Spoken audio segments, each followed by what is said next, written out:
近年唔少內地富豪或者政協不惜一擲千金喺半山買下單位，以盡顯身價同地位，令山頂豪宅業主如同經歷換血大時代。位於白加道嘅 Altadena House 就屬於少數仍然主要由本地富豪持有嘅清泉豪宅，唔少世家望族，好似船王包玉剛嘅2個女，都曾經喺度長住。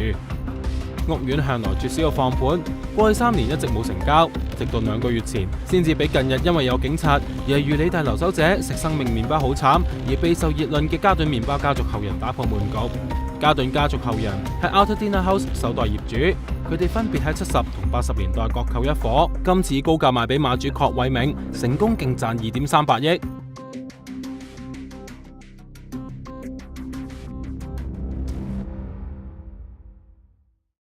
白加道係山頂霧線以下地勢最高嘅地方，能夠避過濃霧，盡覽維港海景，因此被譽為半山最頂級地段。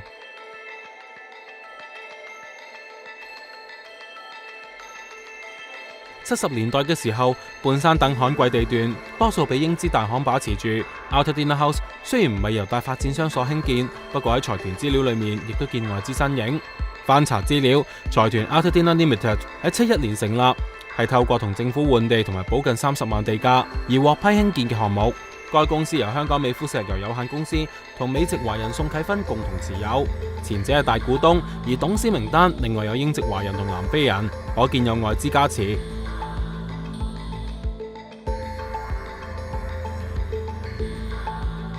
Altadena 一詞源於加州一個大城市，而外牆係磚紅色嘅 Altadena House， 感覺就帶點英倫風。大廈樓齡45年，橫向發展，只係得18伙，單位全複式設計，露台空間感亦都十足，係區中罕有嘅巨無霸分層豪宅單位。Altadena House 樓高只係得6層，但因建於斜坡之上，而得以比白加道雙數號碼屋高於一線，景觀無遮無擋。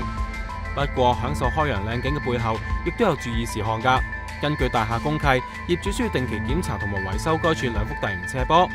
翻查記錄，屋宇署曾經發信俾各個業主，指其中1幅斜坡有坍塌嘅危險，命令佢哋需要喺期限內跟進情況。產業測量師黃雍成指，檢查斜坡主要分每年巡視、每5年由岩土工程師做嘅大檢，同埋有專門承辦商檢查地下帶水管道嘅3大類別，費用由幾萬至10萬不等。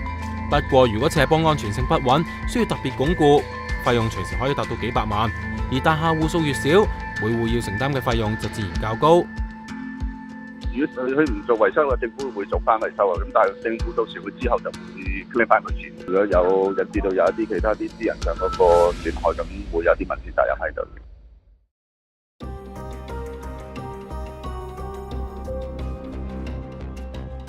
東亞主席李國寶喺08年嘅時候以1.06億元買入 Altadena House 一個頂層複式單位之後，被踢爆喺天台僭建，令向來平靜嘅屋苑掀起一場大風波。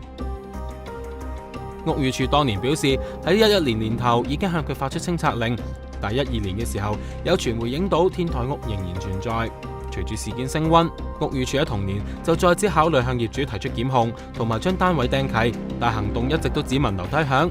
該處並冇作出檢控同埋釘契，直至12年10月，喺俾清拆令要求期限遲咗1年之後，李國寶先至獲得屋宇署發出嘅滿意紙，確認單位已經還原。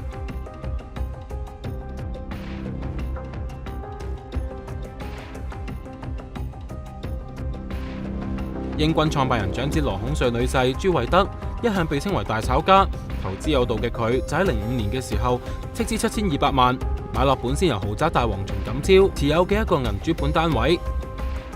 持貨唔夠1年，朱維德就以9500萬將單位賣俾恒生銀行創辦人何善恒孫女何美莊，大賺2300萬離場。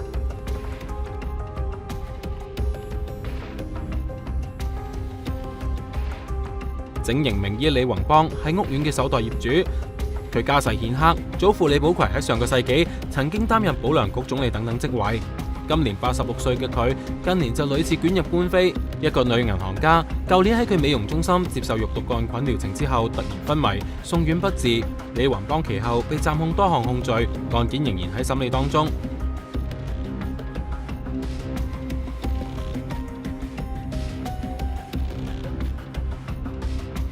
前特首董建華表姨孫周月琴